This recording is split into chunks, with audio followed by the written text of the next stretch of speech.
औज़ुबिल्लाहि मिनश्शैतानिर्रजीम बिस्मिल्लाहिर्रहमानिर्रहीम। मेरा आज का टॉपिक है जी स्ट्रीम लाइन्स। स्ट्रीम लाइन क्या होती है? स्ट्रीम लाइन फ्लूइड के अंदर एक ऐसी लाइन है कि जिसके हर पॉइंट पर बनाया गया टेंजेंट फ्लूइड फ्लो के पैरेलल होता है। तो देखिए ज़रा यहाँ से जो इसकी स्टेटमेंट है स्ट्रीम लाइन की, अ streamline is a curve drawn in the fluid such that tangent to it at every point is in the direction of the fluid velocity at that point at the instant considered। Streamline एक curve है जो कि fluid में होता है, such that ऐसा, tangent to it at every point, इसके किसी भी पॉइंट पर टेंजेंट ड्रा करें in the direction of fluid velocity. Direction of fluid velocity से मुराद है जो फ्लूइड की डायरेक्शन, वही स्ट्रीमलाइन की डायरेक्शन होगी। तो ये इमेजिनरी लाइंस होती हैं। जिस तरफ फ्लूइड जा रहा है, जो कर्व बना रहा है, उसी कर्व पर किसी भी पॉइंट पर टेंजेंट बनाएं तो फ्लूइड फ्लो की डायरेक्शन में वो टेंजेंट होगा।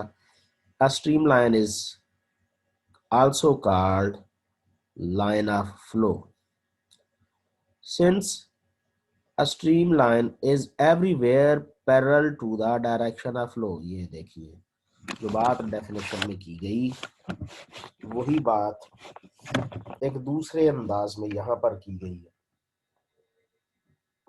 Streamline is everywhere parallel to the direction of flow. We may conclude that there cannot be any flow across a streamline। हाँ, स्ट्रीम लाइंस एक दूसरे को इंटरसेक्ट नहीं करती, ये बड़ा इंपॉर्टेंट रिजल्ट है। यहीं से फिल इन दी ब्लैंक्स बनती है, यहीं से मल्टीपल चॉइस बनती है। ये जो जुमला, ये जो सेंटेंस कहा गया, we conclude that there cannot be any flow across the streamline, that is fluid cannot cross streamline, thus physically streamlines are viewed,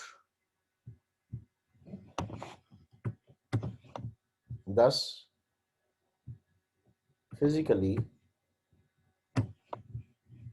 streamlines are viewed as being solid boundaries with the fluid flowing with them। यानी fluid flow जब हो रहा होता है तो ये imaginary किस्म की सॉलिड बाउंड्रीज कंसिडर की जाती हैं, जो कि फ्लूइड में कंसिडर की जाती हैं, जिनके अलोंग फ्लूइड फ्लो करता है और कोई भी फ्लूइड इन बाउंड्रीज को क्रॉस नहीं करता। When motion is steady, so flow pattern does not change with time. Yes, fluid की प्रॉपर्टीज, फ्लूइड के एट्रीब्यूट्स, फ्लूइड के features with respect to time change ना हो तो ऐसे फ्लूइड का क्या नाम है जी? अब ये टर्म स्टडी हमने बिल्कुल क्लियर कर ली। ऐसे फ्लूइड का नाम, ऐसी फ्लो का नाम, ऐसे मोशन का नाम स्टडी फ्लो है या स्टडी मोशन है। The streamlines have the same shape at all instants. इनको जब भी आप देखेंगे हर लम्हा एक ही जैसी इनकी शेप होती है। In other words, streamline are fixed lines in the flow field at all times। ये इमेजिनरी लाइन फिक्स लाइन होती है जिनके अलॉन्ग फ्लूइड फ्लो करता रहता है। However, when the motion is unsteady, हाँ जी, with respect to time, अगर उसकी फीचर्स चेंज हो रहे हो, flow pattern changes with time, फिर हर लम्हा फ्लो की शक्ल, फ्लो का पैटर्न भी चेंज होगा। And the streamlines will vary from instant to instant. तो फिर हर लम्हा स्ट्रीमलाइन का पैटर्न भी नया बनेगा। The photographs taken at different instants will reveal a different system of streamlines. The whole set of streamlines at a given instant thus gives the flow pattern at that instant. Note, it should be noted that boundaries of a stationary solid surface are always streamlines since the fluid cannot cross solid boundaries. तो उसके अंदर अगर कोई solid boundary रखी गई हो तो उसकी जो सरफेस है वो भी स्ट्रीमलाइन के तौर पर एक्ट करती है। स्ट्रीमलाइन की डिफरेंशियल इक्वेशन क्या है जी? स्ट्रीम लाइन की differential equation,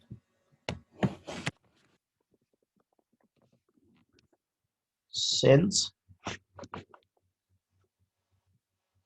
at each point of streamline velocity vector is parallel to the unit tangent direction,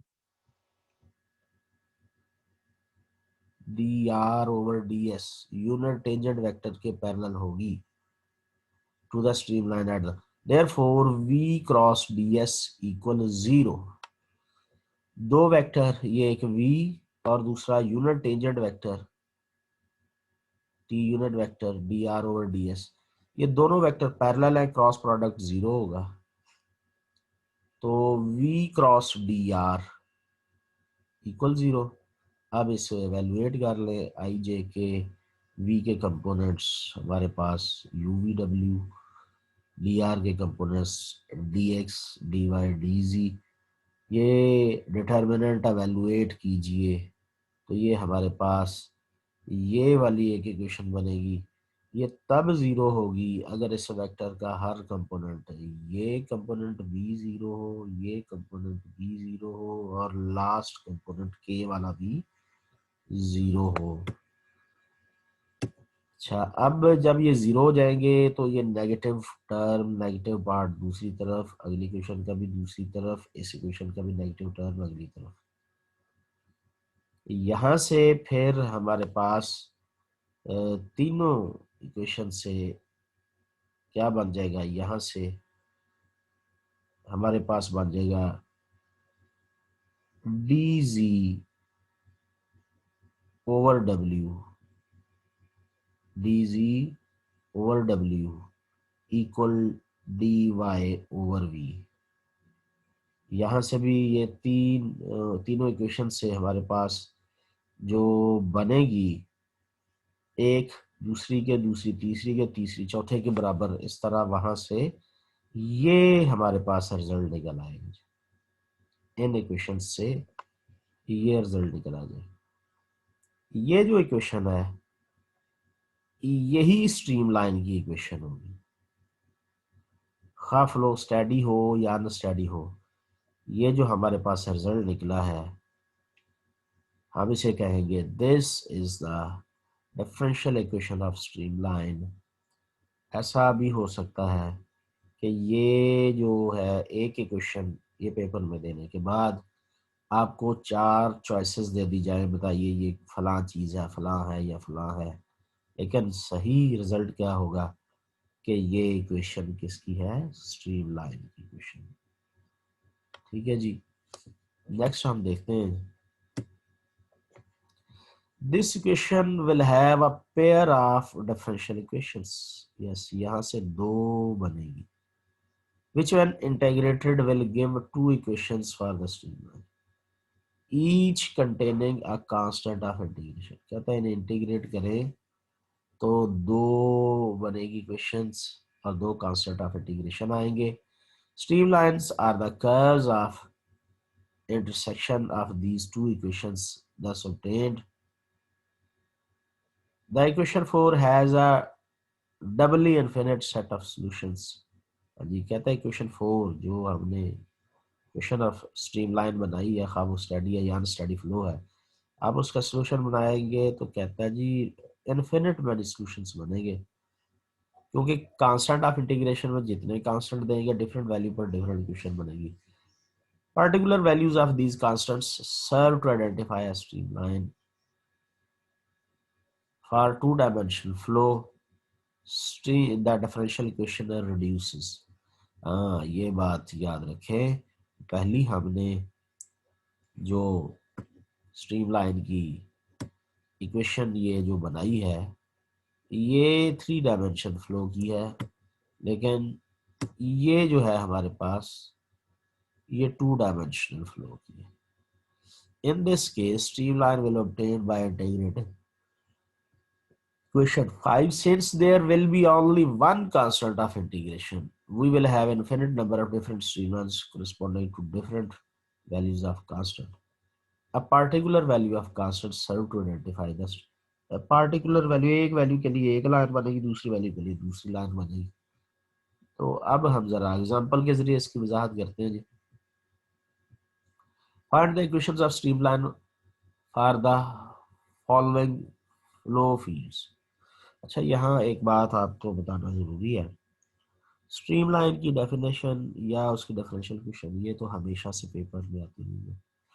examples के बारे में नोट फरमाएं कि यहाँ आपकी जो 2020 में पास आउट सीनियर क्लास है वो नहीं, बल्कि उससे जो अगली क्लास उनको जो ये एग्जांपल्स पेपर में आई थी, तो जरा इन्हें देखिएगा.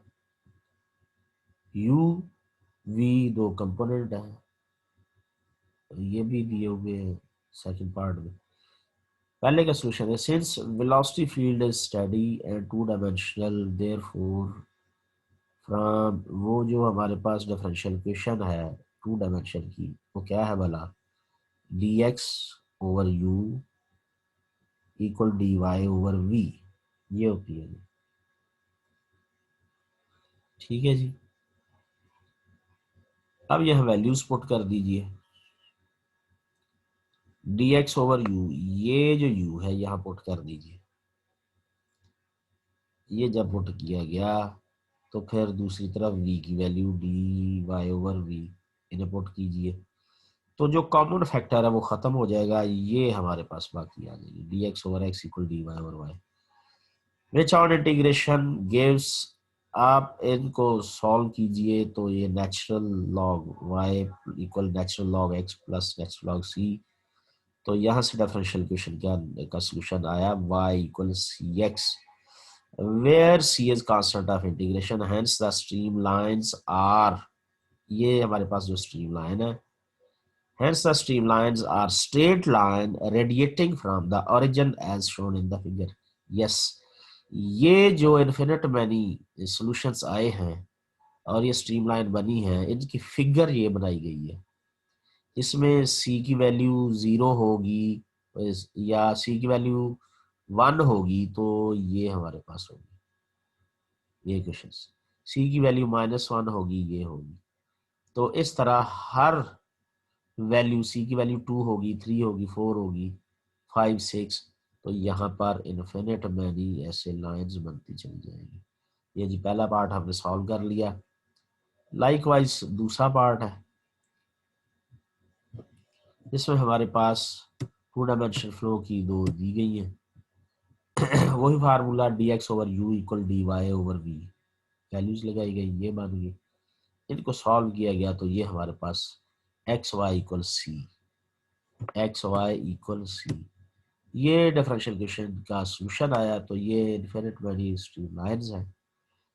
इनको जब बनाया जाए, देखा जाए कि ये किस चीज की इक्वेशन बनती है. पहले तो स्ट्रेट लाइन की, लेकिन यहाँ बनी थी पिछली एग्जांपल में स्ट्रेट लाइन, लेकिन यहाँ पर रेक्टेंगुलर हाइपरबोलास. तो रेक्टेंगुलर हाइपरबोला की फिगर इस स्टाइल से, c की वैल्यू 1 हो तो क्या होगा, 2 हो तो क्या होगा, 3 हो तो क्या होगा. तो ये दूसरी एग्जांपल में इस किस्म की फिगर बनेगी. अच्छा, पेपर में एक शॉर्ट क्वेश्चन ऐसा भी आ सकता है कि आपको स्ट्रीमलाइन वेलोसिटी के कंपोनेंट्स दिए जाएं और कहा जाए कि स्ट्रीमलाइन की इक्वेशन बनाएं, तो आप फार्मूले में अप्लाई करके इक्वेशन बनाए, तो बाद में फिगर आपसे बनाने के लिए कही जाए.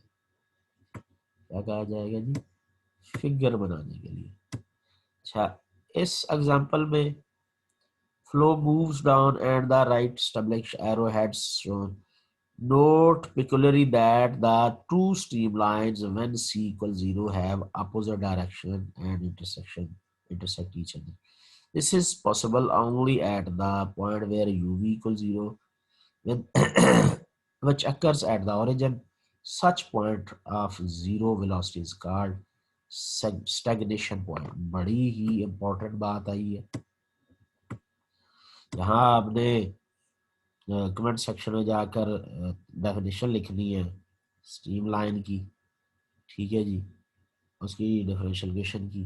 तो वहां पर स्टैग्नेशन पॉइंट की, ओरिजिन का वो पॉइंट जहां पर वेलोसिटी जीरो है, फ्लूइड रुका रहता है, मूवमेंट में नहीं होता, तो ऐसी जगह को, ऐसे नुक्ते को, ऐसे मकाम को यहाँ पर कहते हैं स्टैग्नेशन पॉइंट।